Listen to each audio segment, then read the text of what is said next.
can you please articulate the internal dialogue you have when being under fire in combat? So I'll be honest, a lot of people think that there's this oh my God moment and things like that. I mean, I've been shot at multiple times in my career. Obviously, I was shot 8 times in a pretty vicious gunfight in Iraq. I'll be honest, never once in any of the gunfights that I was in did I think, oh my God, I'm being shot at. And there's a reason for that. And the reason is purpose and mission. So we had trained to the point that I knew what needed to be done if a firefight developed. If we were in a gun battle, there were specific tasks that needed to be done. And everybody within a military unit has the same thing. They need to be returning fire. They're going to have lanes of fire. They're looking for where the enemy is. As a leader, it gets even bigger and more complex. So there are all these things that you're thinking about. You're thinking about, where are my guys? Where is the enemy? How much fire am I taking?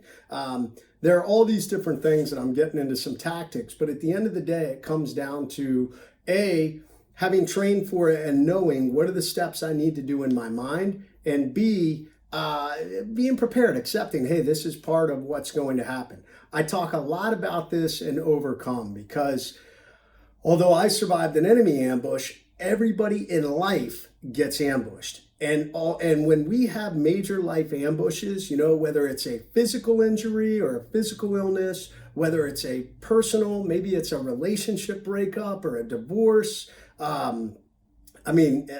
sexual trauma. There are all kinds of things, the loss of a loved one, the loss of a child, or it can be business. It can be a business failure, lawsuits. It's all these things are life ambushes. And obviously I was hit with bullets and bombs in that firefight, but in a life ambush, you're going to feel exactly the same way.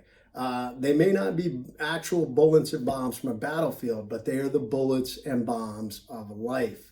And I tell you what, if you prepare yourself to accept the fact that life ambushes are coming, and in my new book, Overcome, I talk about a methodology called the REACT methodology, how we get off the X, how we get out of immediate failure point or incident and drive forward, you will be better prepared because you now are starting to think to yourself, we have a saying in the SEAL teams, hope for the best, but plan for the worst. If you can do that in your own life, because guess what? Life ambushes are coming.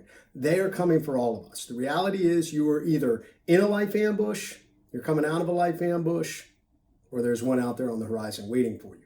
And if you have a mindset that is preparing itself to say, hey, everything's great, but I know at some point, sometime in the future, something is going to go wrong. Something's going to happen to someone I love. Something's going to happen to someone I'm close to. Something's going to happen in business. Something could happen to my health. We hope that none of that will happen. But if you have the mindset to be able to react, and react is it's an acronym. It's a step-by-step process to deal with a crisis that I talk about in my new book, Overcome. You will be better prepared to get out of that incident and drive forward as opposed to people that just get knocked down. And that's why in a firefight, most special operations individuals and people that are prepared don't lose their minds because they already know, they've thought ahead, this is how I'm going to deal with this. Life's no different. Get ready for those life ambushes and your inner dialogue in that moment. Even though it's hard, even though it's going to suck, you will start to think through, how do I drive forward instead of getting stuck on the X like so many people out there. All right, this is Jason Redman on the More You Know podcast. I hope this has helped all of you. I want you to get off the X. If you have not purchased my book, Overcome, you need to go get it. All right, I'm at jasonredman.com. I'm out. Oh, or you can follow me on Instagram, jasonredmanww. I'm active. I answer all of my messages. It may take me a little while, but I get through. It's me on the other end. All right, guys, lead always, overcome all, get off that X. I'm out.